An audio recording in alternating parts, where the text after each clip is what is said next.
Kalau korupsi itu zaman dulu ada kan? Zaman dulu ada.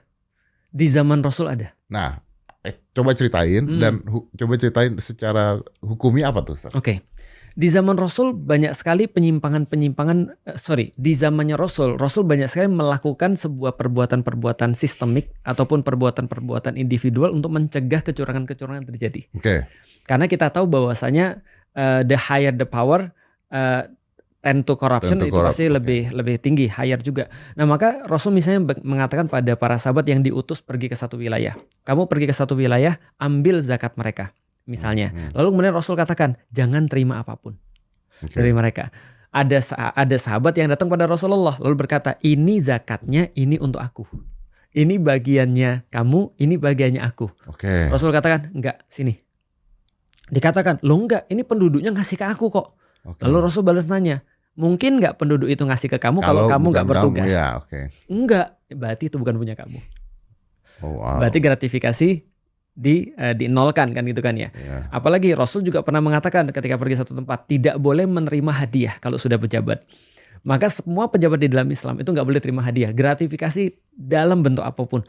Bahkan ketika dia ngantri lalu kemudian dia diutamakan maju ke depan, itu juga nggak boleh. Karena jabatannya. Karena jabatannya itu nggak boleh, kecuali dalam beberapa. Kalau diharuskan, karena misalnya jabatannya dan penting untuk dia maju duluan.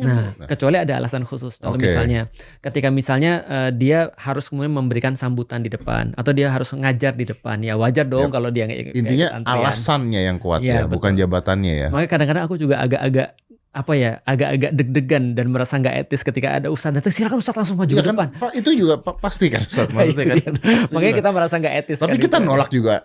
Nolak juga nggak enak gitu kan. Karena aku pikir betul juga sih kalau udah kayak aku ada di situ, itu justru bikin jadi kacau sih Om sebenarnya.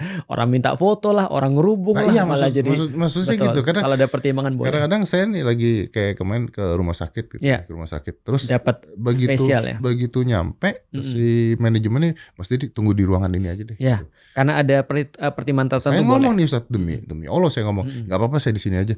Mas nanti rame. Betul. Terus saya mikir, iya sih, yang ada gua. Itu bukan karena staff sus, itu karena famous. Karena terkenal nih. Tapi kan artinya kita mendapatkan nilai-nilai positif dong. Bukan nilai positif. Ada privilege. Kelebihan dari situ dong. Understandable. Itu normal. Berarti itu masih bisa dipertimbangkan. Masih bisa dipertimbangkan. Korupsi tadi Ustaz. Nah kalau misalnya dia sudah jadi pejabat, maka itu nggak boleh.